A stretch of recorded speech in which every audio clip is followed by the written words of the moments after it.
Hello. Hello, good evening sir. Good evening sir, continue करें जितना भी है। ओके। ऋषि राज, ऋषि राज, अगर आपको आवाज सुनाई दे रहा है तो थोड़ा यस या नो में रिप्लाई करें प्लीज। Yes sir. आपका आरसी कहाँ का? आरसी पटना है सर। तो यहाँ पटना है सर। कल एग्जाम है? Yes. Okay. Ambika Azad, yes sir, good evening sir. Good evening. आपका आरसी? पटना ही है sir. Okay. Ajay, hello Ajay. Himanshu Kumar, hello Himanshu, hello. आप लोग को आवाज सुनाई दे रहा है ना? Ambika, Rishi, sound clear yes है ना सर। मेरा? Yes sir. Yes sir. Okay. देखिए आपको है क्या, तो हम लोग को हिमांशु कुमार अगर आवाज सुनाई दे रहा हो तो यस में रिप्लाई यस सर। करेंगे। हाँ जी। Sir, yes sir. आपका आरसी कहाँ है सर? मेरा आरसी दरभंगा। ओके। अजय जी, अगर आपको भी सुनाई दे तो बताइएगा। ओके, कोई बात नहीं है। Yes sir, yes sir. आपका आरसी कहाँ है? सर मेरा दिल्ली से है। Okay, no problem.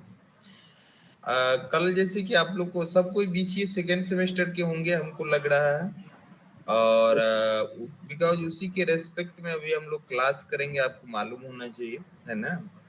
और क्लास क्या करेंगे, जस्ट एक आप कह सकते हैं जो एग्जाम बेस्ड अप्रोच जस्ट कह सकते हैं, बिफोर एग्जामिनेशन से पहले एक जो आपको कुछ सपोर्ट मिल पाए, इसको क्लास नहीं कर सकते हैं क्या। तो है क्या, जो आज जो टॉपिक हम लोग डिस्कस करेंगे या फिर आपका जो एग्जाम है वो BCSL 022 का होगा एंड BCSL 021 का। तो हमको लग रहा है BCSL 021 का 6:30 से शायद शेड्यूल किया गया है एंड BCSL 022 का भी शेड्यूल किया गया है ना। तो असेंबली लैंग्वेज, सबसे पहली बात है कि आप जितने भी स्टूडेंट यहाँ पर जुड़े हुए हैं उसमें असेंबली लैंग्वेज का कोई प्रोग्राम कभी रन करवाया है कोई भी स्टूडेंट? अगर हाँ तो थोड़ा यस बताइएगा। अंबिका या फिर हिमांशु या फिर अजय या फिर ऋषि राज, इसमें कोई भी स्टूडेंट अगर आप प्रोग्राम एग्जीक्यूट करवाए हैं तो बताइएगा। No sir. कोई नहीं करवाए हैं? No sir. No sir. Himanshu? No sir, नहीं हुआ है। अच्छा, नहीं हुआ है और आपने खुद भी नहीं कुछ किया है। Okay, no problem. अभी एक चीज आपको नहीं सर, बता दें, मैंने आप लोग को आप किए हैं? जैसा मैंने ट्राई किया था, बट वो बड़ा कॉम्प्लेक्सिटी ज्यादा ही है, वो समझ नहीं आ रहा था उसमें। ओके, इसके कारण आपने नहीं किया, ये ना जो भी रीजन हो XYZ। हाँ चलिए, जी है सर, क्या, ठीक है। हम लोग शॉर्ट में अभी उतना ही काम हम करना चाहेंगे, क्योंकि ज्यादा टाइम लेने से होगा क्या कि कुछ प्रॉफिट भी कल के एग्जाम में नहीं मिल पाएगा, इसलिए वेरी शॉर्टली हम डिस्कस करेंगे कि कैसे आप एग्जाम को ठीक से दे दें। पहला प्रायोरिटी यही होगा, है ना। अभी है क्या कि आप लोग को पहले से मालूम होगा, और हमको लग रहा है आप लोग भी फर्स्ट बार ऑफलाइन एग्जाम दे रहे होंगे शायद, कि इससे पहले कभी दिए थे नहीं ऑफलाइन? फर्स्ट No, टाइम है। sir. First time. No sir, first first time time. ही है सर। इससे पहले जितने बार वो एग्जाम हुआ है वो सब ऑनलाइन था। और ऑफलाइन में एक सिस्टम है कि आपको फोकस क्या करना है, कि आपको कॉपी मिलेगा, कॉपी और क्या मिलेगा, पेन मिलेगा, ठीक है। आपको मेजर माने मेनली करना क्या है कि जो भी काम करेंगे वो कॉपी पर फोकस कीजिए, सिस्टम पर आप रन करवा दीजिए, लिख दीजिए। इससे ज्यादा मेन क्या है कि कॉपी पर उसको सही से लिखिएगा। बात क्लियर ना? जैसे थ्योरी एग्जाम में करते हैं ना, वैसे ही इसमें भी आपको करना है। क्लियर? और 1 आवर का एग्जाम होगा, ठीक है, 1 घंटे की, और 50 मार्क्स का एग्जाम होगा, और 10 मार्क्स फॉर वाइवा रहता है नॉर्मली, और 40 मार्क्स में 2 प्रोग्राम आपको पूछा जाएगा। क्या चीज का? असेंबली लैंग्वेज का। क्लियर है? तो है क्या कि असेंबली लैंग्वेज का प्रोग्राम रन करवाने के लिए आपको मालूम होना चाहिए कि असेंबलर आपकी मशीन में होना चाहिए, है ना? वो या तो TASM होना चाहिए, टर्बो का असेंबलर। गूगल पर आप ऐसे भी सर्च करके देख सकते हैं क्या होना चाहिए, टर्बो का असेंबलर, TASM जिसको बोलते हैं। या नहीं तो क्या होना चाहिए, MASM, माइक्रोसॉफ्ट का असेंबलर होना चाहिए। सेकंड वन, या तो TASM रख लो या फिर क्या रख लो, MASM। और तीसरा क्या है, एक EMU 8086, ठीक है, एक इमुलेटर है, ठीक है, जिसको कि आप डाउनलोड करके डायरेक्ट प्रोग्राम को एग्जीक्यूट कर सकते हैं। तो एक क्या है, EMU, क्योंकि आपको मालूम होना चाहिए आप जो असेंबली लैंग्वेज पढ़ रहे हैं वो 8086 का है। क्लियर ना? माइक्रो प्रोसेसर 8086 के लिए दिया गया। क्लियर है? तो अभी क्वेश्चन ये आ रहा है कि एग्जीक्यूट करवाने की अगर हम बात करेंगे, एग्जीक्यूट करने की अगर हम बात करेंगे, तो प्रोग्राम राइट करने के बाद पहला स्टेप आप क्या करेंगे, प्रोग्राम को राइट करेंगे, ठीक है। और राइट करने के बाद .asm is just the extension of आप कह सकते हैं क्या चीज का, तो असेंबली लैंग्वेज। सो कोई भी प्रोग्राम आप नोटपैड में राइट कर सकते हो, और राइट करने के बाद आप क्या कर सकते हैं, .asm लगा के उसको सेव कर दीजिए। सेव करने के बाद आपको क्या करना है कि कमांड प्रॉम्प्ट, डॉस जानते हैं ना, कमांड प्रॉम्प्ट के थ्रू आपको उस फाइल का पाथ सेट करना पड़ेगा। क्लियर है? किस फाइल का, माने पाथ को आपको सेट करना पड़ेगा जहां पर कि आपका टर्बो असेंबलर सेव किया हुआ है, माने आप रखे हुए हैं TASM या फिर MASM को, और उसके बाद आपको असेंबली लैंग्वेज को एग्जीक्यूट करना पड़ता है। तो थोड़ा लेंदी है। तो इससे अच्छा हम लोग क्या करते हैं कि डायरेक्ट शॉर्टकट कुछ मेथड देखते हैं जो कैसे हम लोग प्रोग्राम को राइट कर सकें। तो जैसे अगर आप फोर्थ ब्लॉक अगर आप अपना पढ़े होंगे तो आपको मालूम होगा फोर्थ ब्लॉक कंप्लीटली क्या है, असेंबली लैंग्वेज ही है। फोर्थ ब्लॉक आपका अगर देखे होंगे तो शुरू से दिया गया है असेंबली लैंग्वेज। 1 मिनट होल्ड कीजिएगा, मैं उसको शेयर कर रहा हूँ फोर्थ ब्लॉक को, जिससे कि कुछ हम लोग देखेंगे कि how to write the assembly language program. ठीक है, दिख रहा है आप लोग को हमारा बुक का, जो आप ही का बुक है MCS 012, ठीक है, Yes, sir. थ्योरी पेपर का। डायरेक्ट देखिए मेजर पॉइंट पर हम आ रहे हैं। सबसे पहली बात यह है कि छोटा से छोटा प्रोग्राम जो आप राइट करोगे तो उसके लिए आपको क्या करना है और कैसे राइट करना है उसको मैं दिखा रहा हूँ शॉर्ट में, आप देख सकते हैं। 1 मिनट।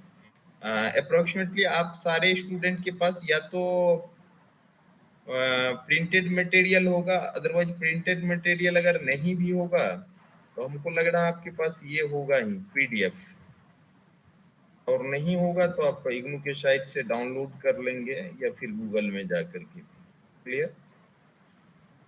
देखिए है क्या, असेंबली में जो प्रोग्राम होते हैं वो यहाँ से थोड़ा मैं 2 मिनट के लिए यहाँ पर हम लोग देख लेते हैं। दिख रहा है सबको ना? स्टार्ट कर रहा हूँ। The types of assembly program में 2 दिख रहा है, कॉम जिसको कमांड के लिए हम लोग बात करते हैं, और एक क्या है एग्जीक्यूट के लिए EXE। 2 टाइप का प्रोग्राम होता है, एक कॉम प्रोग्राम और दूसरा क्या है EXE। और हमारे सिलेबस में जितने भी प्रोग्राम है ना वो कॉम बेस्ड नहीं है, क्या है, EXE बेस्ड है। क्या है? EXE based. मेजर डिफरेंसेस क्या है कि कॉम में जितने भी सेगमेंट होते हैं, कॉम में जितने भी क्या होते हैं, सेगमेंट होते हैं, वो आपको क्या होगा, आप कह सकते हैं जो एक ही सेगमेंट का हम लोग यूज करते हैं to write a complete program. In the case of com और EXE में क्या यूज करते हैं कि सेपरेट हम लोग क्या यूज कर लेते हैं, सेगमेंट का यूज करते हैं। क्लियर ना? सेगमेंट एक रजिस्टर को भी रिप्रेजेंट कराता है, वैसे इस प्रोग्राम में सेगमेंट जो है वो सेक्शन को रिप्रेजेंट करेगा, है ना। जैसे कि प्रोग्राम से रिलेटेड माने कोड से रिलेटेड कुछ सेगमेंट हो सकता है, कुछ डेटा से रिलेटेड सेगमेंट। लेकिन कॉम को हम ज्यादा मेंशन नहीं करके हम कहाँ पर आ रहे हैं, EXE पर आ रहे हैं। इसलिए क्योंकि आपको जो एग्जाम में प्रोग्राम राइट करना है वो किसका प्रोग्राम राइट करना है, EXE का, कॉम का नहीं। किसका राइट करना है, EXE का। क्लियर? देख लीजिए यहाँ से एक एग्जाम्पल प्रोग्राम आप देख रहे होंगे। यहाँ पर क्या देख रहा है कि this program adds 2 8-bit number in memory location number 1 and number 2। दो लोकेशन है, नंबर 1 और क्या है, नंबर 2। ठीक है ना। इस दोनों लोकेशन में क्या करना है, 8-bit नंबर को ऐड करना है और रिजल्ट कहाँ पर जाकर के थर्ड में स्टोर होगा, third memory location, that is result. Clear है ना? हमारा जो प्रोग्राम कह रहा है बेसिक वो आप लोग को क्लियर हो गया होगा, जो ये कहना क्या चाह रहा है। क्लियर ना? अब है क्या, ये हम जब प्रोग्राम स्टार्ट करेंगे वो कहाँ से कर रहे हैं वो आप देख लीजिए 1 मिनट के लिए। प्रोग्राम जब भी स्टार्ट करेंगे वो यहाँ से स्टार्ट करेंगे, कोई भी प्रोग्राम। 1 मिनट,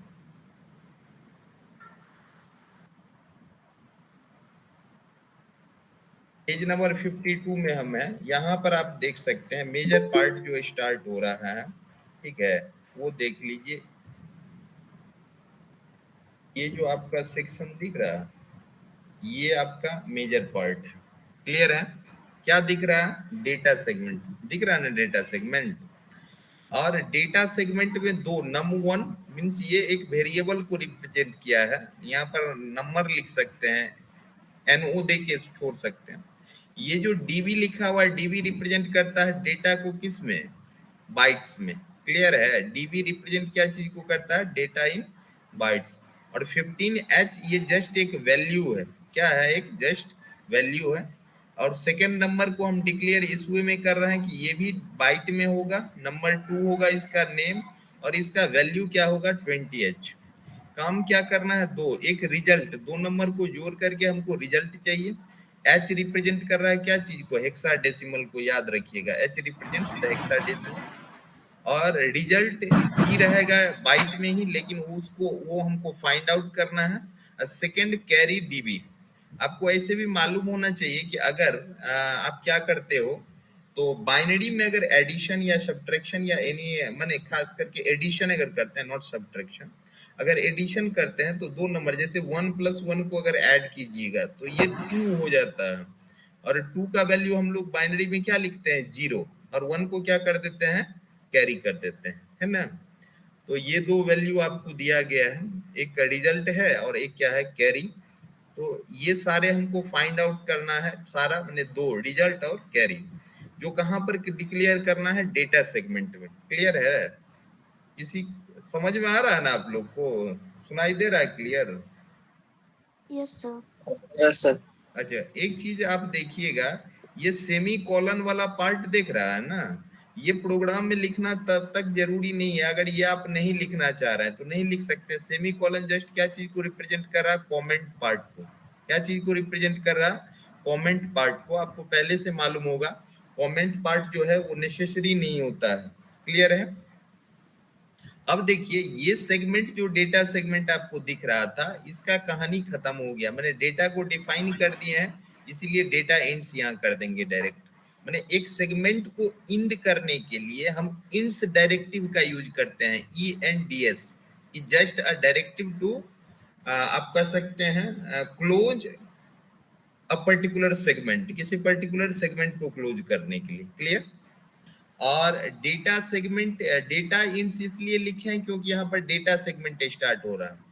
अगर अप्रोक्सीमेटली आप देखेंगे तो अप्रोक्सीमेटली हर प्रोग्राम में जहाँ पर वैल्यू आपको इनपुट डाल करके प्रोसेसिंग करना है ना, तो ये सेक्शन अप्रोक्सीमेटली आपको सब में देना पड़ जाएगा।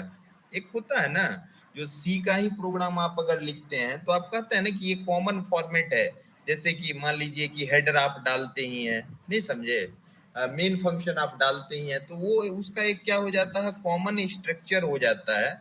ऐसे ही असेंबली लैंग्वेज में अगर मान लीजिए कि आपको 2 नंबर को ऐड करने के लिए, किसी वैल्यू को रिप्लेस करने के लिए बोले, या फिर कोई भी प्रोग्राम अगर कह रहा तो उसमें अगर वैल्यू बेस्ड होगा तो इतना पार्ट देना पड़ेगा। नेक्स्ट वन, अब देख लीजिए हमको क्या करना है, कोड सेगमेंट, यहाँ एक सेक्शन है, ये दूसरा कोडिंग करने के लिए, ठीक है, क्या है, कोड सेगमेंट।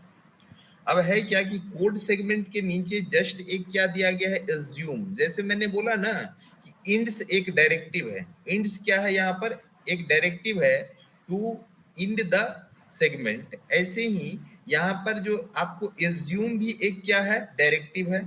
बात समझ गए? कोड वाले पार्ट को डिफाइन करने के लिए कोड सेगमेंट भी क्या हो जाता है, एक जस्ट आप कोड सेगमेंट को क्या बोल देते हो, तो ये भी आपको एक क्या है, डायरेक्टिव ही है। यहाँ पर देख सकते हैं CS कोड DS डेटा, कहने का सेंस यहाँ पर ये बताना चाह रहा है कि 2 सेक्शन माने 2 सेगमेंट इस प्रोग्राम में हम यूज करने के लिए जा रहे हैं। क्या ये यूज करने के लिए जा रहा है, 2 सेगमेंट। CS किसके लिए है, कोड के लिए, और DS किसके लिए है, डेटा के लिए। तो DS डेटा सेगमेंट ऊपर यूज हो चुका है, आज CS का हम लोग यूज करना स्टार्ट किए हैं। इसीलिए एक एज्यूम डायरेक्टिव दे करके अप्रोक्सीमेटली हर प्रोग्राम में ये लिखना पड़ेगा कि code segment assume CS code DS data. बात क्लियर है ना? किसी में लिखिए, TASM में लिखिए, MASM में लिखिए, EMU 8086 प्रोसेसर में लिखिए, या फिर आप अपने कॉपी में लिखिए। क्लियर है ना? अब चलिए, यहाँ पर क्या दिख रहा है, ये स्टार्ट आपको दिख रहा होगा, क्या लिखा हुआ है, स्टार्ट आपको सामने में दिख रहा होगा। स्टार्ट का एक्चुअली काम क्या है, start is just a level in assembly language. Start क्या है, एक लेवल है जिसका मेन काम क्या है, तो आप ये नॉर्मली लूपिंग, अगर कोई लूप का आप यूज करते हैं तो ठीक है ना, लूप आप लोग जानते होंगे, ठीक है, तो वहां पर लेवल का जरूरत होगा। अगर आपके प्रोग्राम में लूप का यूज नहीं किया जाए तो ये स्टार्ट एक जस्ट लेवल बन के रह जाता है। क्लियर? नेक्स्ट में लिखा गया है मूव AX डेटा। आपको मालूम होना चाहिए कि AX क्या है, एक GPR है। GPR कहने का सेंस जनरल पर्पस रजिस्टर। और आपको नॉर्मली 8086 माइक्रो प्रोसेसर में अगर आप देखेंगे तो कितना GPR हम लोग को देखना रहता है, 4 GPR, ठीक है, AX BX CX DX। Clear ना? 4 जनरल पर्पस रजिस्टर होता है जिसका कि आप प्रोग्राम के पीरियड में यूज कर सकते हैं। और the size of general purpose register is just 2 bytes, माने 16 बिट्स किसका साइज होगा, AX का। ये आपको याद रखना पड़ेगा। ये जो AX है उसका साइज कितना हो जाता है, 16 बिट्स। अब वो 16 बिट्स जो AX का साइज है, ये 2 पार्ट में डिवाइड हुआ माने होता है। कितने पार्ट में डिवाइड हो जाता है, 2 पार्ट्स में डिवाइड हो जाता है। एक आपको क्या चीज को रिप्रेजेंट कर देता है, तो AH को हायर बीट के लिए, और एक क्या करता है, AL को लोअर बीट के लिए। एक सेकंड होल्ड कीजिएगा, एक चीज हम दिखा रहा है।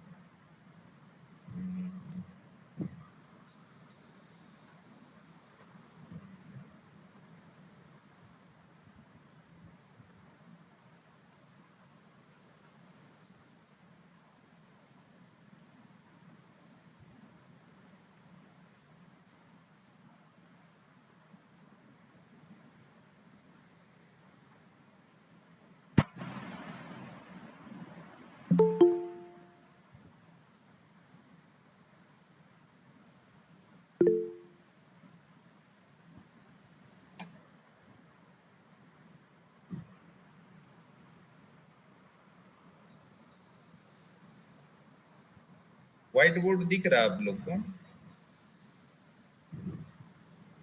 Yes sir. मैं ये कह रहा था कि एक चीज हमको जानना यहाँ जरूरी था, जो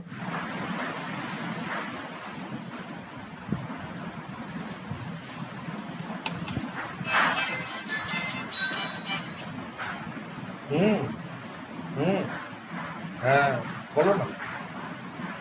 जैसे कि मान लीजिए अगर हम ऐसे करके दिख रहा है क्या, Yes, sir. जो ड्रॉ कर रहे हैं,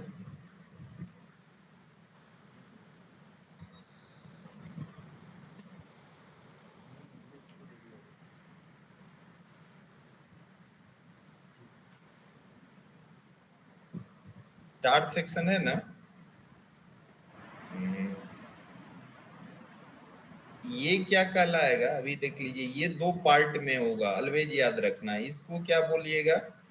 ax, क्या बोलेंगे? ax। और ऐसे क्या हो जाएगा यहाँ पर? bx, ठीक है। यहाँ पर क्या हो जाएगा? cx, यहाँ पर क्या हो जाएगा? dx। क्लियर? अब है क्या कि ये 2 पार्ट में बटा हुआ है, ये क्या कहलाया? एक a और h, ठीक है। और दूसरा क्या कहलाएगा? al। Second one is al, first is ah और al। Since the size of AX register is just the 16 bits, कितना है size? The size of AX register is 16 bits, ये याद रखना है। और हाँ, एक चीज और याद रखिएगा, सेगमेंट रजिस्टर जो होता है ना, जैसे हमने क्या बोला? DS, just a segment register, DS, ठीक है। एक क्या होता है? CS, ये भी एक सेगमेंट रजिस्टर है, पोर्ट सेगमेंट। CS, DS, एक होता है ES, that is the extra segment, और next one is SS, that is the stack segment। तो ये 4 जो सेगमेंट रजिस्टर आपको दिख रहा होगा, इसका भी साइज कितना होता है याद रखिएगा?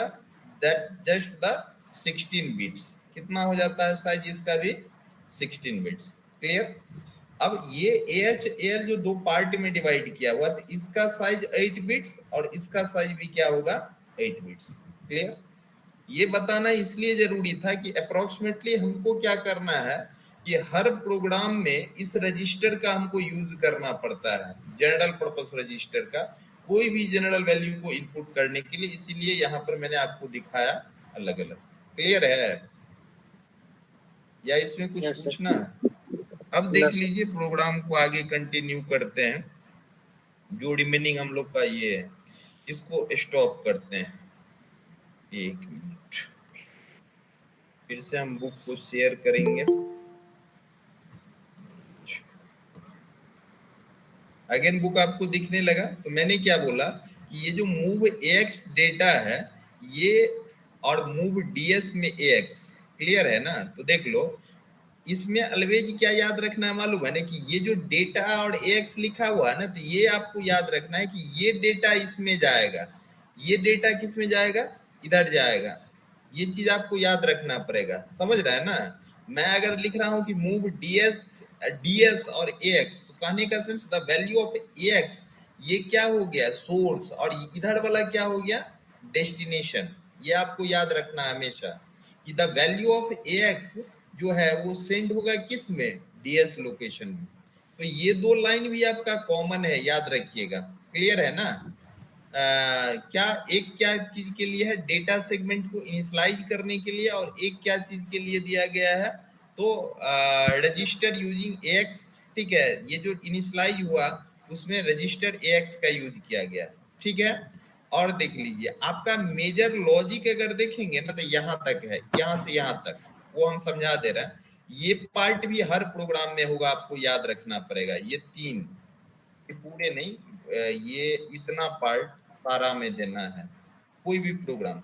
मैं अभी तक जितना हाईलाइट किया हूं ना, ये सारे प्रोग्राम में आपको लिखना है। किसी टाइप का प्रोग्राम आप लिखिए नॉर्मली, कुछ पार्ट को छोड़ के जिसमें डेटा सेगमेंट को डिफाइन नहीं करना है। अगर वो प्रोग्राम EXE होगा तब, कॉम होगा तब नहीं, क्योंकि कॉम में हमको सेगमेंट को अलग नहीं करना है। आप लोग को मालूम होना चाहिए कि कॉम बेस्ड अगर प्रोग्राम होगा तो उसमें सेगमेंट को अलग करने की जरूरत नहीं है।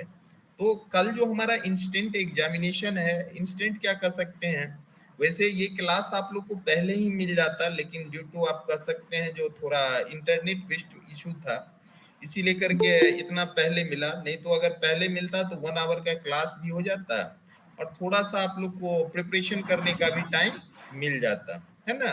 या फिर हम आपको दिखा भी देते कि हाउ टू एग्जीक्यूट आप कह सकते हैं how to execute assembly language program in particular, आप कह सकते हैं in any assembler, for example MASM, TASM और एनी अदर। क्लियर? लेकिन उतना करने से कोई बहुत बड़ा प्रॉफिट भी नहीं मिलने वाला है। लेकिन तब भी अभी हम मेंशन कर दूंगा कि अगर वहां आपके को सिस्टम मिलता है और अगर आप प्रोग्राम लिखते हैं और आपको एग्जीक्यूट करवाना हो तो आपको मालूम होना चाहिए एक चीज कि ये नॉर्मल वे में एग्जीक्यूट नहीं होगा। बात समझ गया ना? तो उसको एग्जीक्यूट कैसे करेंगे उस स्टेप को भी हम मेंशन कर देते हैं। थोड़ा सा इस प्रोग्राम के लॉजिक को ले ले, मूव ए एल num1, इसका मतलब क्या है मालूम है? A L is just the lower bit of AX register. तो AX रजिस्टर AL में हम क्या मूव करवा रहे हैं? नंबर 1 को, और नंबर 2 को भी क्या कर रहे हैं? AL में मूव नहीं करवा रहे हैं, ऐड कर रहे हैं। गौर कर रहे हैं ना आप लोग कहां पर है? मैं हेलो, Yes, sir. Yes, जी. sir. क्लियर हो रहा? मैंने जहां पर मूव DS में AX से आगे चल रहा हूं तो मूव AL में num1 है और ऐड AL में num2। कहने का सेंस क्या कि जोड़ने का काम आपका खत्म हो गया। इतना ही लॉजिक है जोड़ने का। अरे जीरो एड्रेसिंग या आप कह सकते हैं वन ऑपरेंड एड्रेसिंग या फिर 2 में आप ये सब चीज देखे होंगे अगर थ्योरेटिकल एग्जाम आप दिए होंगे MCS 0 बार का, तो थर्ड ब्लॉक में भी है। तो मैंने क्या बोला?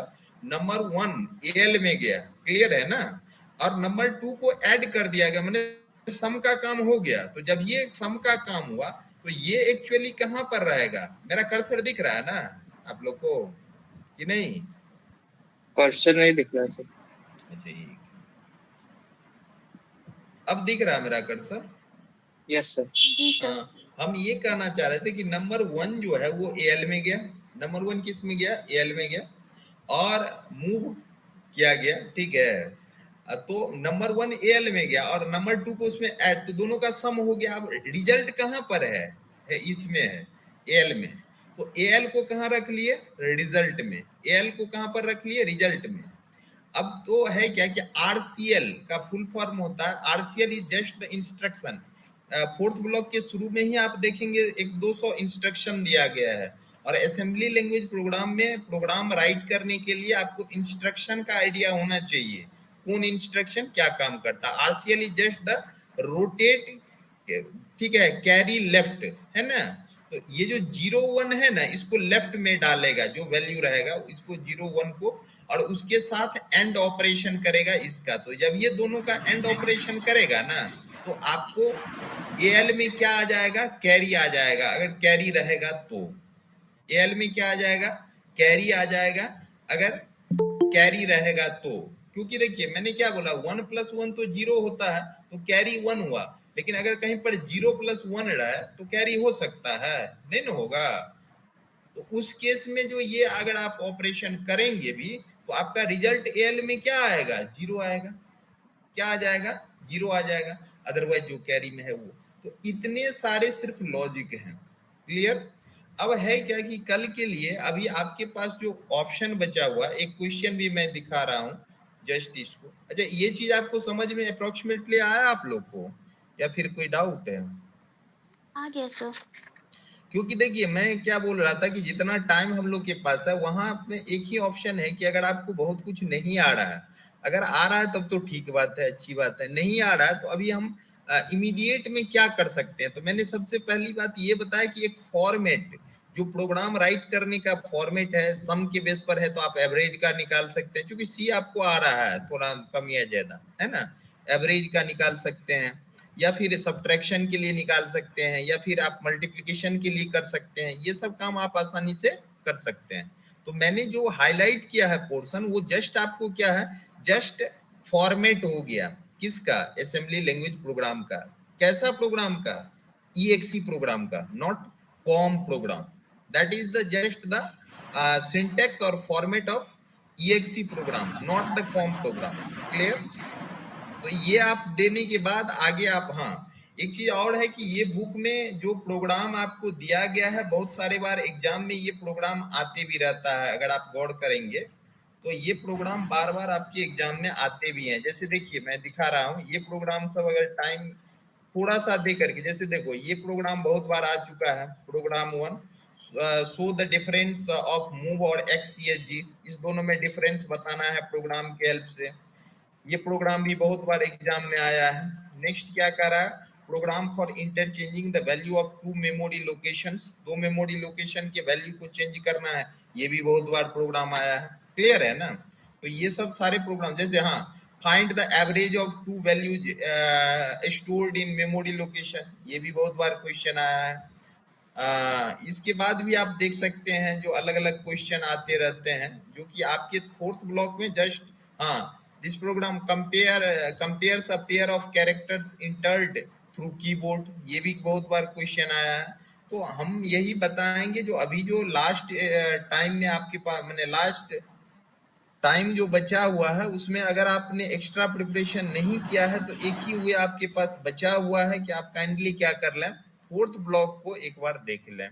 जो प्रोग्राम मैंने दिखाया है उसको कुछ एक दो बार प्रैक्टिस कर लीजिए, और हमको उम्मीद है कि अगर high level language, programming language का आपको कंसेप्ट आ रहा होगा तो उसके बेस पर उसके लॉजिक को आप डिफाइन कर सकते हैं।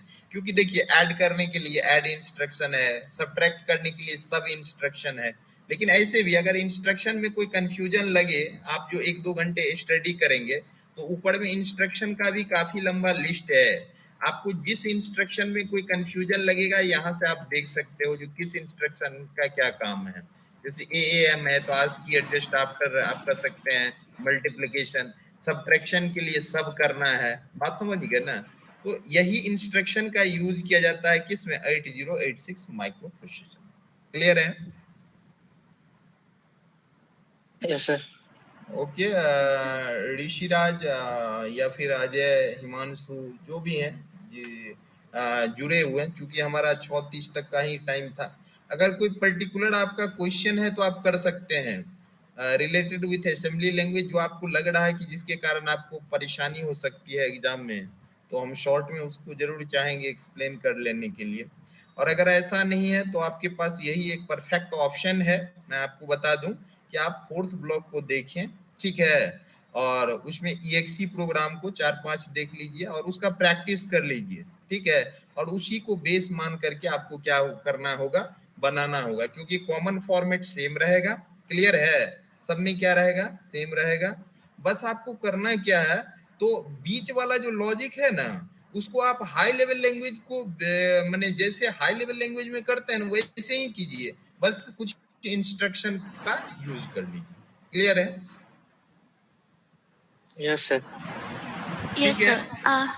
सर, बोलिए ना जी अम्बिका एक क्वेश्चन था जी। जी। सर, जो फाइल हम लोग बनाएंगे जिसमें हम लोग असेंबली लैंग्वेज लिखेंगे, जी उसको .asm से सेव करेंगे या फिर .exe से?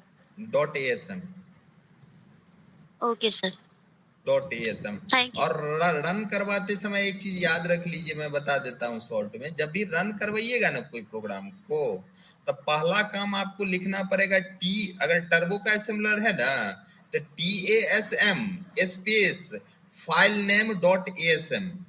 एक सेकेंड आप होल्ड कर लीजिए, ये थोड़ा सा हम आपको दिखा दे रहा है, एक सेकेंड।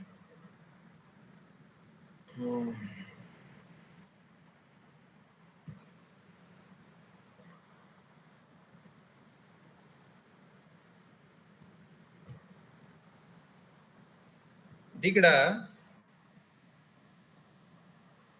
आप लोग को white yes sir. Board?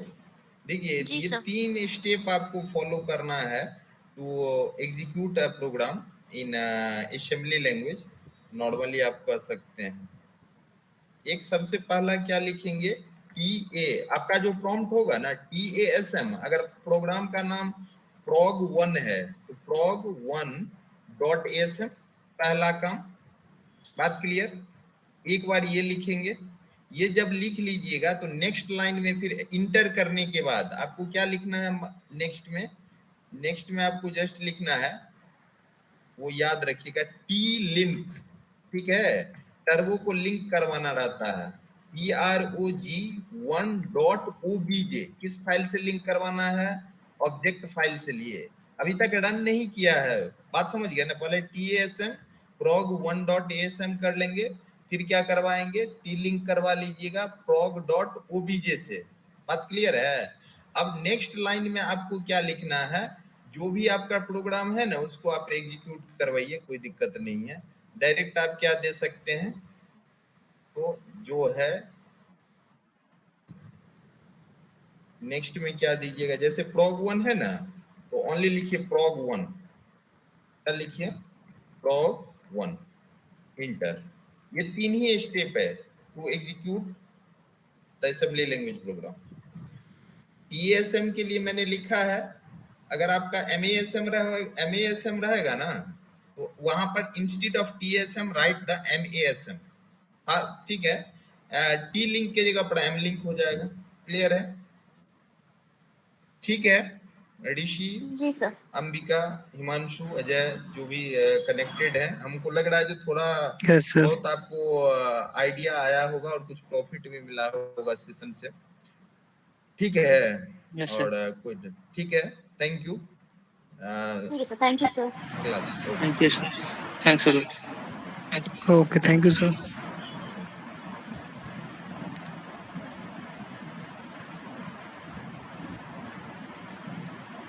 Ji sir. Okay.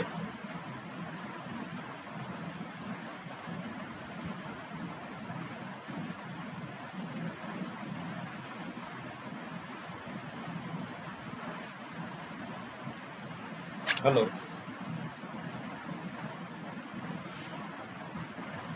Good evening all of you. जी. नेक्स्ट पार्ट था हम लोगों का सी प्रोग्रामिंग लैंग्वेज के लिए, जैसे कि हमको दिखाई दे रहा है हिमांशु कनेक्टेड है and Saurabh. Yes, sir. Okay. तो अभी तक जैसे कि सर ने बताया भी है, असेंबली लेवल लैंग्वेज के बारे में बताया गया था, है ना?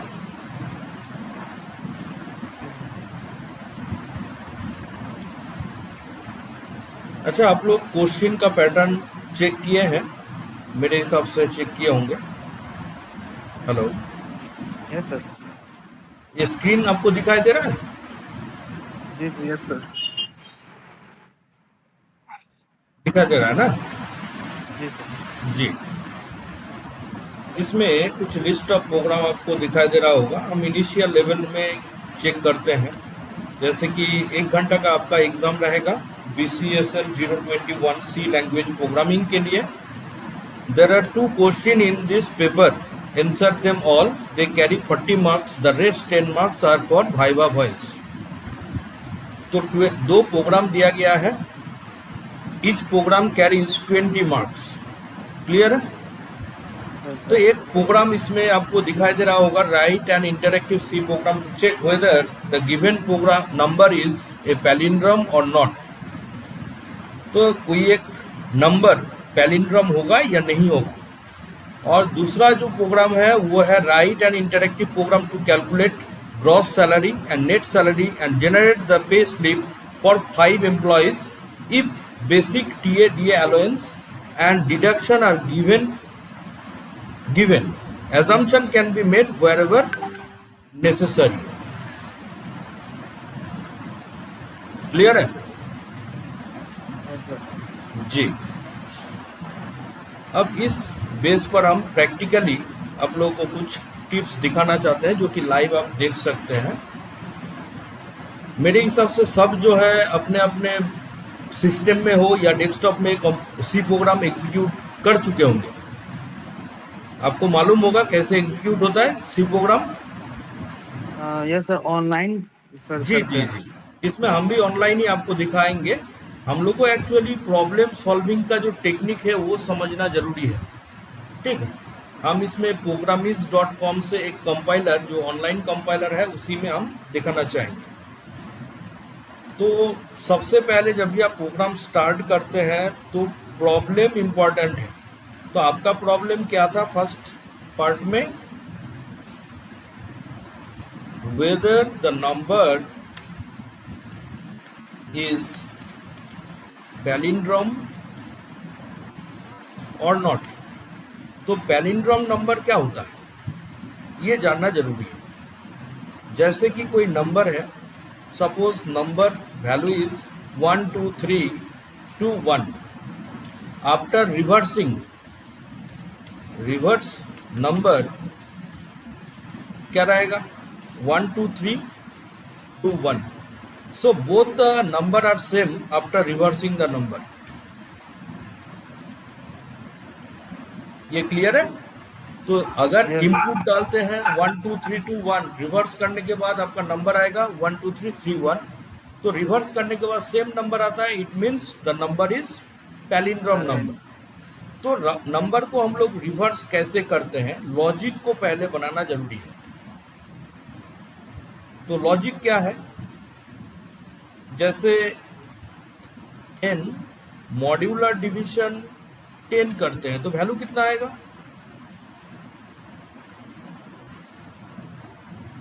n से मॉड्यूलर डिवीजन करने का मतलब इंटीजर डिवीजन होने के बाद रिमाइंडर का वैल्यू कितना आएगा, 1 आएगा। ये क्लियर है। हम साइड में एक चीज बता देते हैं, 1 2 3 2 1 मॉड्यूलर डिवीजन विथ 10 सर 1 आएगा। 1 आएगा। क्लियर है। अगर हम लोग डिवाइड करते हैं तो उसमें वैल्यू क्या आएगा, सर फ्लोट में आएगा। फ्लोट में नहीं आएगा, दोनों इंटीजर वैल्यू है। तो n डिवाइडेड बाय अगर 10 करते हैं, it means 1 2 3 2 1 divided by 10, the value will be 1 2 3 2। आपका इंटीजर वैल्यू का डिवीजन मतलब इंटीजर नंबर ही आएगा। अभी आपको ये चीज लगातार करना है। n का वैल्यू हमने चेंज कर दिए, n का वैल्यू इनिशियल कितना था, 1 2 3 2 1, अभी n का वैल्यू कितना हो गया, 1 2 3 2। तो नंबर को 1 बाय 1 पार्टीशन करना है and thereafter reverse number बनाना है। तो रिवर्स नंबर हम लोग कैसे बनाते हैं, नॉर्मली रिमाइंडर वैल्यू को ऐड करते हैं। सबसे पहले rm इंटू 10 प्लस r। तो इस लॉजिक से हमको क्या होगा, जैसे कि rm का इनिशियल वैल्यू आप ले लीजिए, rm इक्वल टू 0, तो इसमें वैल्यू कितना आएगा, रिवर्स नंबर बोले थे ना, sorry, rn is the variable. तो rn इक्वल टू, इसमें वैल्यू अगर कितना लेते हैं, 0 इंटू 10 प्लस r का वैल्यू कितना हो गया, 1, that is equal to 1। But यही चीज अगर रिपीटेडली हम लोग करते रहेंगे तो नेक्स्ट टाइम n का वैल्यू चेंज हो जाएगा। अभी n का वैल्यू कितना हो गया है, अभी आपका n का वैल्यू कितना हो गया, 1 2 3 2। Now modular division by 10, it will result as 2, आपका रिमाइंडर 2 आ जाएगा। नेक्स्ट टाइम 1 2 3 2 डिवाइडेड बाय 10, तो आपको वैल्यू आ जाएगा 1 2 3। तो सर ये रिपीटेडली कैसे होगा, जब हम लोग इसमें लूप चलाएंगे। अब rn का वैल्यू कितना हो जाएगा, rn इक्वल टू, rn का लास्ट वैल्यू कितना था, 1 इंटू 10 प्लस रिमाइंडर का वैल्यू अभी कितना है, 2 है, तो दैट इज इक्वल टू 12। देखो ऑटोमेटिकली ये जो वैल्यू था रिवर्स का शेप ले रहा है ना। तो ये कब तक चलना चाहिए, while n greater than 0, n का वैल्यू जब तक 0 नहीं हो रहा है तब तक ये चलना चाहिए। तो हम लोग input number suppose n equal to ले लेते हैं 1 2 3 2 1। आप इसको इनपुट स्कैनएफ से भी ले सकते हैं या डायरेक्ट आप इंटीजर डाल दीजिए। अभी जैसे कि n का वैल्यू चेंज हो जाएगा, तो before changing the value of n we store the value of n into p। तो p के अंदर हम लोग इस वैल्यू को स्टोर करके रखते हैं, क्यों, बाद में n का वैल्यू 0 हो जाएगा। And lastly we compare the value of p with the value of reverse number, that is rn. If both are equal, then print the message as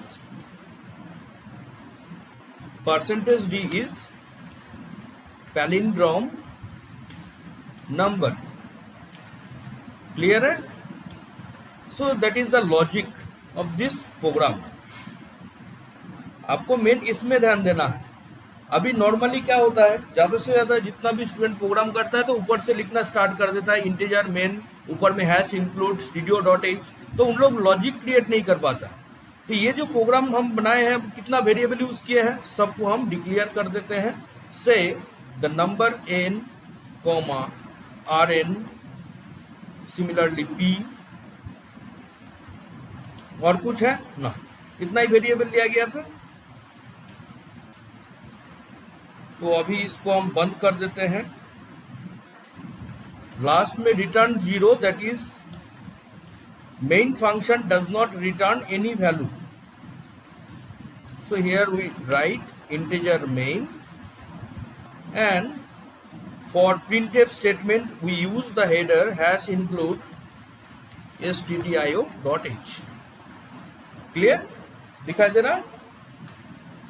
तो इसमें हम लोग एक लॉजिक को तैयार किए हैं, एकदम सिंपल लॉजिक है, जो कि हमको लूप को चलाना है। साइड में डबल स्लैश का मतलब है कमेंट लाइन। इसमें 3 लाइन का लॉजिक है, जो कि कोई भी नंबर को आप रिवर्स कर सकते हैं। अगर आप रिवर्स नंबर को देखना चाहते हैं तो उसके लिए भी आप रिवर्स नंबर को प्रिंट भी कर सकते हैं। और यहाँ पर एक एल्स भी स्टेटमेंट लगा सकते हैं, इसलिए अगर पैलिंड्रोम नंबर नहीं होता है तो %d is not palindrome number, and print the value %d, that is P. It is here also P. If you want to print the value of reverse number, then you just write here the reverse number is equal to %d, that is the reverse number. Here we declare the value as Rn. Is that clear to all? सबको दिखाई दे रहा है ना? Hello. अब इसमें directly अगर हम लोग रन करते हैं, सॉरी Rn, देयर आफ्टर हम सेमीकोलन को नहीं दिए थे, that is it give R is not declared. Okay, R is not declared. And return 0 expected. अब ब्रेसेस को एक बार चेक कर लीजिएगा, हो सकता है ब्रेसेस का प्रॉब्लम। व्हाइल लूप दिस जी दिखाई दे रहा है आपको? The reverse number is %d, that is reverse number आपको दिखा दिया। अब इसमें /n करने से आपको नेक्स्ट लाइन में दिखाएगा reverse number 1 2 3 2 1। If we change the number, suppose 4 5 2 1 3, so after reverse the number will be 3 1 2 5 4। तो ये क्वेश्चन 2 टाइप का पूछ सकता है, find the reverse of a given number और check the palindrome whether the number is palindrome और not. तो हमने कहां से स्टार्ट किए थे? While loop. इसका जो बॉडी है ये इंपॉर्टेंट है, ये जगह को अगर आप तैयार कर लेते हैं तो ऑटोमेटिकली आपका प्रोग्राम बन जाएगा। क्लियर है? तो हम लोगों का जो फर्स्ट पार्ट था, write an interactive program to check whether a given number is a palindrome और नॉट, 20 मार्क्स का। तो आप जब भी लिखे या आपका कॉपी में जब भी दिया जाए तो उसमें प्रोग्राम को आप राइट करें। आपके पास अगर सिस्टम है उसको एग्जीक्यूट करें, करने के बाद आप उसका जो आउटपुट है इस आउटपुट को लिख के दिखाएं। क्लियर? आप इसका एक स्क्रीनशॉट भी रख सकते हैं अपने पास, जो चेक करके देख सकते हैं। और अगर इसमें n का वैल्यू आप इनपुट लेना चाहते हैं तो स्कैनएप यूज कर दीजिए। %d, ampersand of n, and showing the message as enter any integer.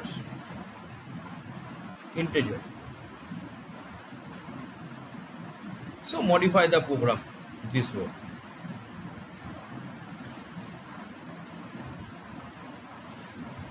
So here you can this. Clear? तो ये इस टाइप का हो सकता है। Okay, next discuss with another program. ये भी बहुत कॉमन प्रोग्राम है जो कि स्ट्रक्चर से आपको पूछा जाता है। किस टाइप का? Write an interactive program to calculate the gross salary, net salary and generate the pay slip for 5 employ. तो आपको एक चीज याद रखना है, कोई भी अगर एम्प्लॉय का अगर आपको सैलरी निकलना है तो एक्चुअली हम लोग क्या बोलते हैं, ग्रॉस सैलरी और नेट सैलरी कहाँ से कैलकुलेट होता है, बेसिक से। तो बेसिक मिलना चाहिए, टीए मिलना चाहिए, डीए मिलना चाहिए, एचआरए आप एजम्पशन कर सकते हैं। तो हम इसके ऊपर बेस करके एक प्रोग्राम को दिखाते हैं।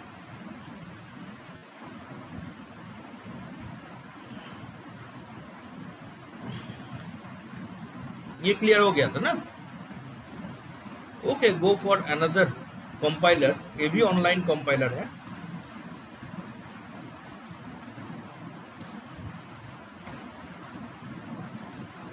ये आपका क्वेश्चन था, हमने कॉपी करके पेस्ट कर दिए।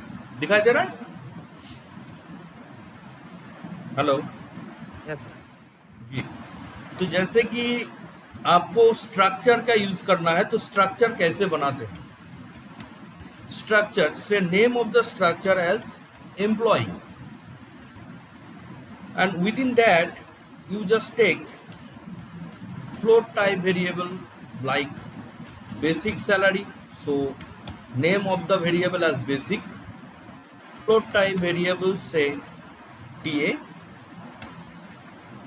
float type variable as da,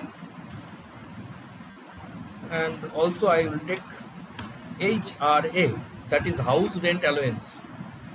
clear है? अब इसमें और दो वेरिएबल हम लोग ले लेते हैं। ये सब हम लोग को इनपुट चाहिए, बेसिक, टीए, डीए, एचआरए। तो जब ये चारों चीज हम लोग को मिल जाएगा इनपुट, तो ऑटोमेटिकली इसमें से आपको कैलकुलेट करना है। एक जो है ग्रॉस सैलरी, या हम जीएस बोल देते हैं, another one is net salary, NS. Clear?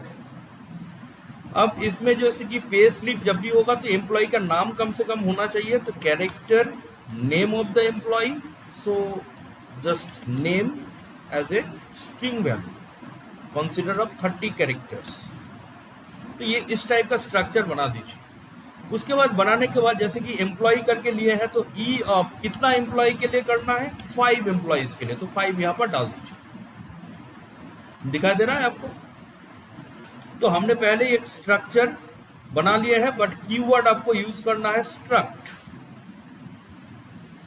We can only use as struct is a keyword, not a structure. तो now take the input for each of the employ.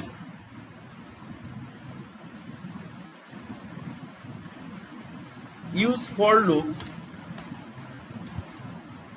that is I less than 5।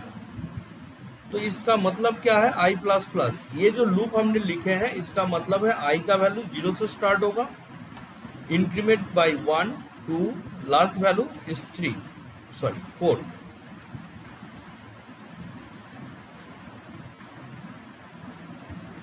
Clear? अब इसके अंदर 1 bye 1 आप input ले सकते हैं। उसके बाद इनपुट आपको कितना लेना है, 4 ही लेना है, basic, TA, DA, HRA.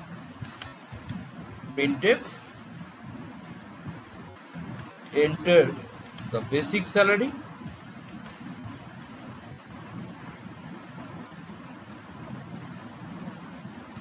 next TA, next DA।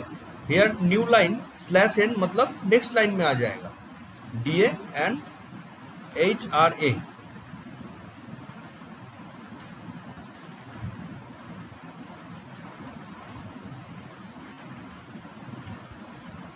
Scan f, तो कितना वैल्यू लेना है, 4, percentage f, percentage f, percentage f for floating representation, and consider the value as ampersand of E of I। तो E ऑफ 5 है total value, तो हम लोग actually इसको किए हैं E of 0 that is for first employee, E of 1 that is for second employee, and so on up to E of 4। इसीलिए loop को जो है 0 से लेकर 5 लेस देन 5 दैट इज 4 तक चलाया है। तो E of I, E of 0 dot the value of basic. Similarly आप इसको कॉपी करते जाए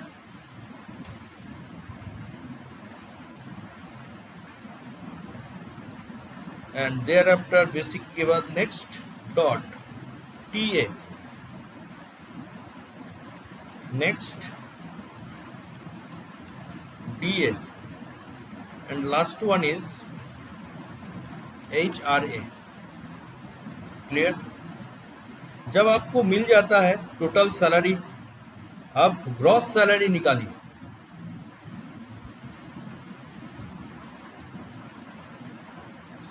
सो EI dot gross salary will B, इस टाइप का स्ट्रक्चर का एक प्रोग्राम आपको करना ही है। तो जितना भी वैल्यू है सबको हम लोग ऐड कर देते हैं, जितना इनपुट लिए हैं, for finding the gross salary. दिखाई दे रहा है सबको program? Is it visible to all? Yes sir. So basic, next TA,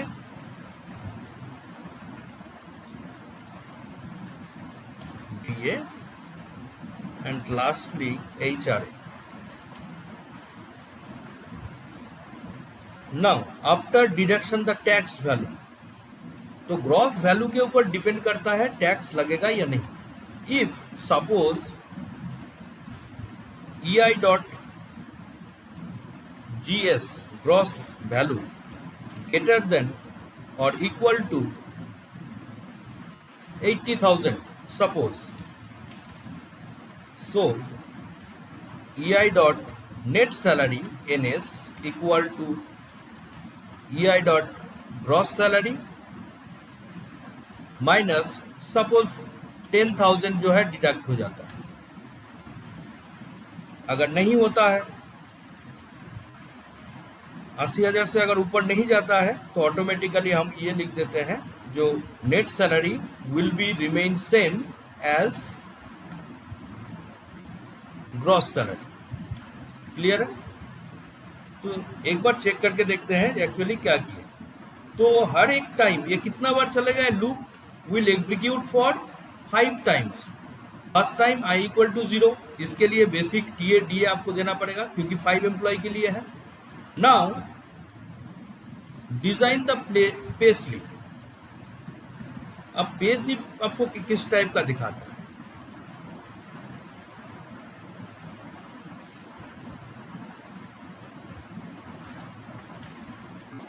printf design of pay slip. अब 1 by 1 जितना भी पार्ट है वो आप दिखा सकते हैं। प्रिंटफ, अच्छा इंटीजर एक बार डिक्लेयर कर दिए हैं तो दोबारा डिक्लेयर करने का जरूरत नहीं है क्योंकि with in the same main function.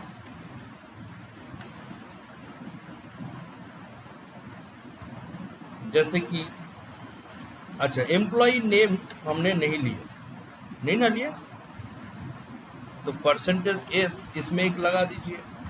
और इसको अगर लेना है आपको ऑटोमेटिकली, जब भी आप एम्प्लॉय नेम लीजिएगा तो उसमें एम्परसेंट करने का जरूरत नहीं है। E of I dot name,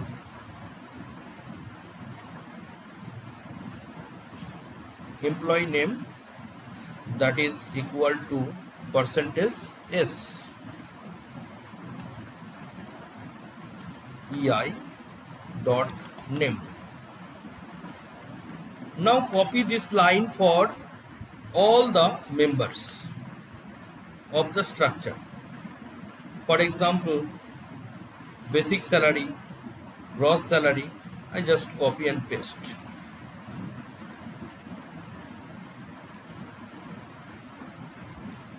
Basic salary, name as EI dot basic. Similarly, TA,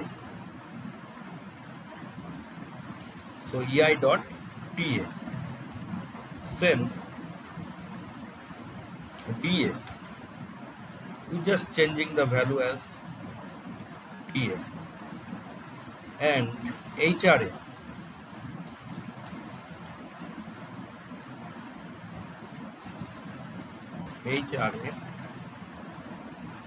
And change the data type for basic float type, same float,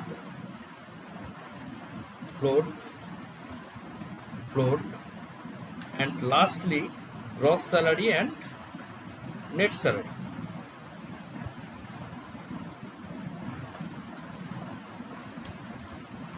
Gross salary. So here EI dot GS and net salary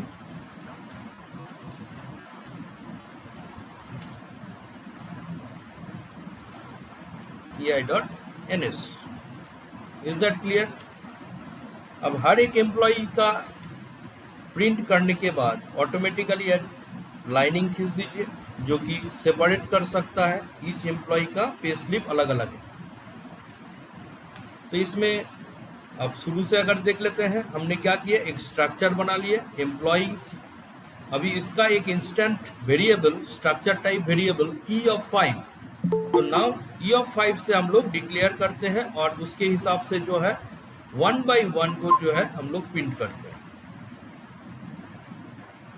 loop जो कि 5 employee के लिए आपको automatically जो है input ले सकता है और पे स्लिप जो है उसके हिसाब से जनरेट हो सकता है। Now we will execute the program. Here indication C language.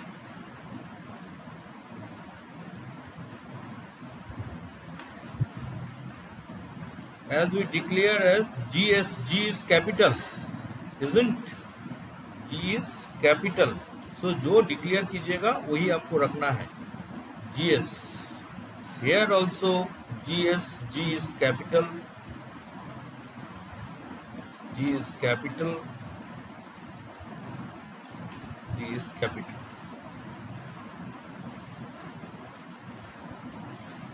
और भी किसी जगह GS किया? This one.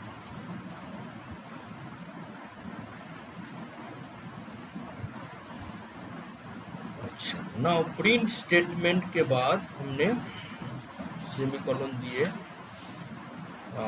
पे स्लिप जहां पर लिखा है यहाँ पर एक सेमीकोलन छूट गया है। And the variable declared as int, so please declared here within the main function you just declared integer type variable I। आपको दिखाई दे रहा output, enter the basic salary. हम लोग कहाँ पर लिखे थे, जैसे कि यहाँ पर लूप के अंदर, तो जैसे बेसिक सैलरी हम लोग दे देते हैं 40,000। नाउ टीए मान लीजिए 20,000। थोड़ा कैलकुलेट कीजिएगा टोटल कितना हुआ। DA 10,000 and 15,000 HRA।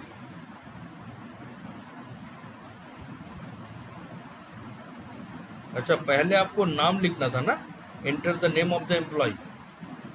1 मिनट। इसमें टोटल कितना वैल्यू लेना है, जैसे कि आकाश is the name of the employee, 40,000 is a basic salary, 20,000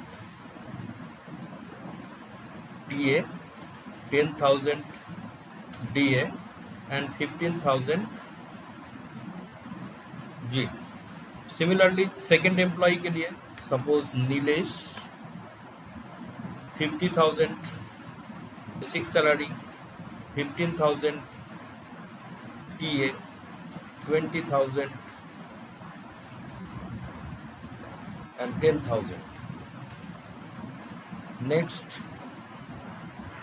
Ramesh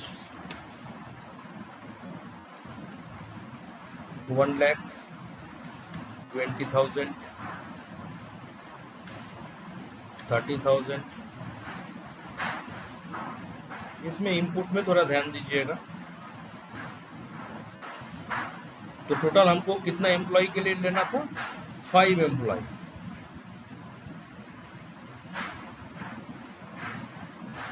Neelu, output screen आपको दिखाई दे रहा है? 1,20,000, 30,000, 10,000, 12,000,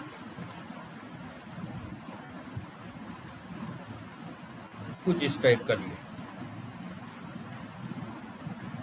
Sam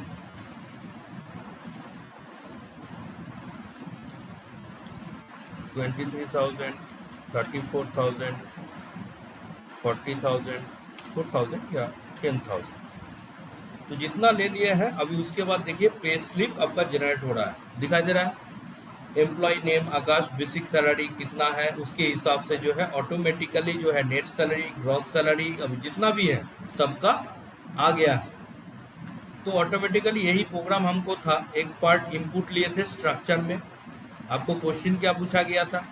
right an interactive program to calculate the gross salary and net salary and generate the pay slip for 5 employ. तो हमने 5 employ के लिए result test कर लिए। तो स्ट्रक्चर का हेल्प से इस टाइप का प्रोग्राम आप कर सकते हैं, दिखाई दे रहा है। ये आउटपुट के लिए पे स्लिप का ये सब प्रिंट स्टेटमेंट का यूज किए हैं। और जब भी हम लोग इनपुट लेंगे तो name, basic salary, TA, DA and HR and gross salary and net salary will be calculated automatically as per the condition given or assumed by you। जो भी कंडीशन आप assumption करते हैं उसके ऊपर बेस करके। क्लियर है? तो हमने ये 2 प्रोग्राम आपको दिखाए हैं और दोनों प्रोग्राम का आउटपुट आपको दिखाया है। एक था रिवर्स या पैलिंड्रोम नंबर के लिए। तो प्रोग्राम लिखने के बाद आप उसका आउटपुट लिखने का ट्राई करें। और सेकेंड जो प्रोग्राम हम दिखाए हैं वो स्ट्रक्चर का हेल्प से, बहुत ही आसान प्रोग्राम है। थोड़ा भी अगर मान लीजिए आपको स्ट्रक्चर प्रोग्राम कैसे बनाया जाता है मालूम होगा तो ये ऑटोमेटिकली आप बना सकते हैं। क्लियर? अब आते हैं कुछ बेसिक प्रोग्राम को डिस्कस कर लेते हैं क्योंकि टाइम बहुत लिमिटेड है। एक प्रोग्राम यहाँ पर आपको दिखाई दे रहा है, राइट एंड इंटरेक्टिव, दिखाई दे रहा है स्क्रीन? हेलो जी। Write an interactive C program to abbreviated a given number, जैसे राम लक्ष्मण कपूर, LRL कपूर, है ना। और नेक्स्ट प्रोग्राम है check whether a given number is prime number और नॉट।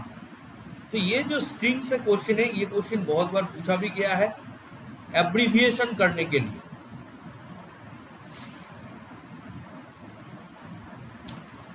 हम आपको एक सैंपल दिखा देते हैं जिसमें आपको क्लियर हो जाए।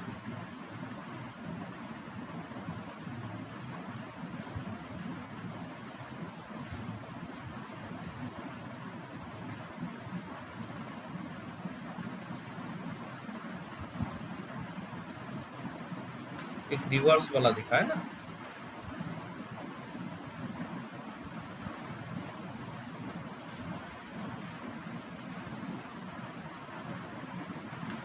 ये प्रोग्राम को थोड़ा ठीक से देखिएगा। Write an interactive C program to abbreviated a given name, example input Ram Lakshman Kapoor, जो कि आउटपुट में आपको आना चाहिए RL कपूर। तो ये एक्चुअली एक स्ट्रिंग लिया गया है।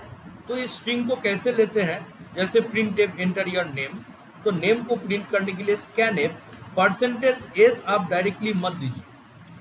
तो %s for new only single word के लिए, बट मल्टीपल वर्ड अगर रहता है राम लक्ष्मण कपूर, इसमें कितना वर्ड है, कितना पार्ट है, 3 पार्ट्स है। तो ऑटोमेटिकली परसेंटेज एक कैडेट सिंबल न्यू लाइन दे दीजिए जो कि हर पार्ट के लिए अलग अलग हो जाए। तो ये जो प्रोग्राम है, पहले आपको क्या करना है, स्ट्रिंग लेंथ, ये जो पार्ट है राम लक्ष्मण कपूर, ये कितना कैरेक्टर का है उसको काउंट कर ले, जो कि L के अंदर स्टोर हो गया। और उसके लिए एक दूसरा एरे बना दीजिए। मतलब स्ट्रिंग का जो वैल्यू है, मान के चलिए इसमें टोटल कैरेक्टर आपका 3, 6, 9, 21 सपोज मान के चलिए इतना कैरेक्टर है। तो उतना कैरेक्टर का एक एरे आप पहले से डिक्लेयर करके रखें, क्योंकि जब भी आप इसका शॉर्ट फॉर्म में लाइएगा RL कपूर, इसको स्टोर करने के लिए इस एरे का हेल्प लेना पड़ेगा। अब क्या है, पीछे से जैसे कि कपूर करके लिखा है ना, तो पीछे से कपूर के बाद जो है ये पार्ट जो है स्पेस देता है, तो वो स्पेस तक हम चेक कर रहे हैं। तो लास्ट जो कैरेक्टर है उसमें से जब तक आपको स्पेस आ रहा है तो उसके लिए आपको ये पूरा पार्ट को कहाँ पर स्टोर करना है, एरे के अंदर स्टोर करना है। अगर मान लीजिए किसी जगह आपको डॉट आ गया या स्पेस आ गया, तो स्पेस आने का मतलब है दूसरा में आप ट्रांसफर कीजिए। तो एक आउटपुट को देख लीजिए पहले, इसमें हम कमेंट लाइन कर देते हैं, अदरवाइज क्या होगा, पूरा प्रोग्राम को एरर बताएगा।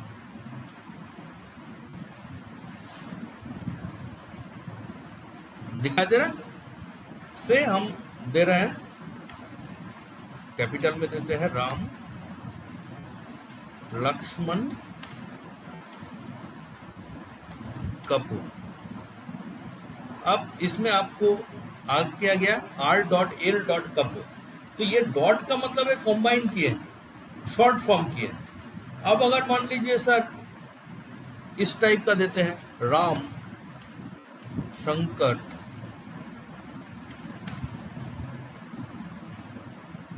कुमार चौधरी, दिखाई दे रहा है। तो आप कितना भी बड़ा वर्ड क्यों ना दे दे, कितना बड़ा नाम दे देते हैं, तो उसको ऑटोमेटिकली एब्रिविएटेड कर देता है। तो प्रोग्राम का स्ट्रक्चर कुछ इस टाइप का है। मेरे पास ज़्यादा टाइम नहीं है, तब भी हम ट्राई किए हैं जितना हो सकता है क्वेश्चन को डिस्कस करने का। तो आप लोग जब भी प्रोग्राम लिखे तो ये ध्यान दें, लॉजिक को ठीक से लिखने का ट्राई करना है। अगर स्ट्रिंग का प्रोग्राम है तो स्ट्रिंग से रिलेटेड कीजिए। अगर मान के चलिए मैट्रिक्स का प्रोग्राम है तो मैट्रिक्स का इनपुट ले और फिर उसको एडिशन या मल्टीप्लिकेशन, इस बेस पर आपको सोचना है। और अगर स्ट्रक्चर का प्रोग्राम होता है तो आपको ऐसे एकदम सिंपल स्ट्रक्चर को क्रिएट कीजिए, उसके बाद input of the structure value और उसको पे स्लिप के बेस पर जनरेट करके दिखाइए।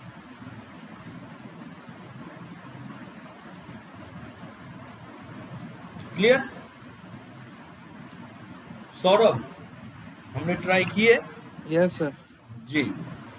तो कल एग्जाम है, उम्मीद है अच्छा से एग्जाम दीजिएगा। Sonu Raut, hello sir. जी, सुनाई दे रहा है? जी सर, जी सर।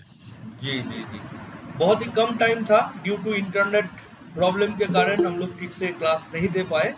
तो ऑटोमेटिकली नेक्स्ट जो भी होगा हम लोग कोशिश करेंगे ये ग्रुप को आगे बढ़ाया जाए, for the information, for the learner and for the classes लीजिएगा, क्लासेज सी एक्चुअली लैंग्वेज का पर डे। जी, अगला सेमेस्टर के लिए हम लोग सोचेंगे उसके लिए, क्योंकि ये ग्रुप नया हम लोग क्रिएट किए हैं और भी कुछ एकेडमिक काउंसलर है जिसके साथ हम लोग जोड़ने का ट्राई कर रहे हैं, जो कि कुछ क्लास या किसी बीसीए का जो सब्जेक्ट है उसके बारे में। फर्स्ट सेमेस्टर का एग्जाम देने गए थे जी, तो पंकज सर थे, वो भी बोले थे जो हम क्लासेस लेंगे तो उनका नंबर हम इस ग्रुप में ऐड कर देंगे सर। मेरा फर्स्ट सेमेस्टर का एग्जाम खत्म हो गया है, जी जी जी जी। अभी सेकंड सेमेस्टर का बिगनर है। अच्छा, तो हम लोग क्लास ट्राई लीजिएगा तो हम लोग को थोड़ा ठीक रहेगा, क्योंकि एग्जाम देने में मजा नहीं आता है सर। जी जी पढ़े जी। रहेंगे तब तो एग्जाम देने में मतलब ये हमको भी इसलिए बोल रहे मालूम सर है, थोड़ा क्लास क्योंकि ये जो है करना हम लोग चाहिए। को बिना प्रैक्टिकल होते हुए डायरेक्टली जो है एग्जाम के लिए भेज दिया गया है, तो जी। थोड़ा प्रॉब्लमेटिक सिचुएशन है। ये तो गलत है। उम्मीद करते हैं जी। ये सिचुएशन बहुत जल्दी ठीक हो जाएगा। Okay, time is thank you limited. Sir. जी। ओके।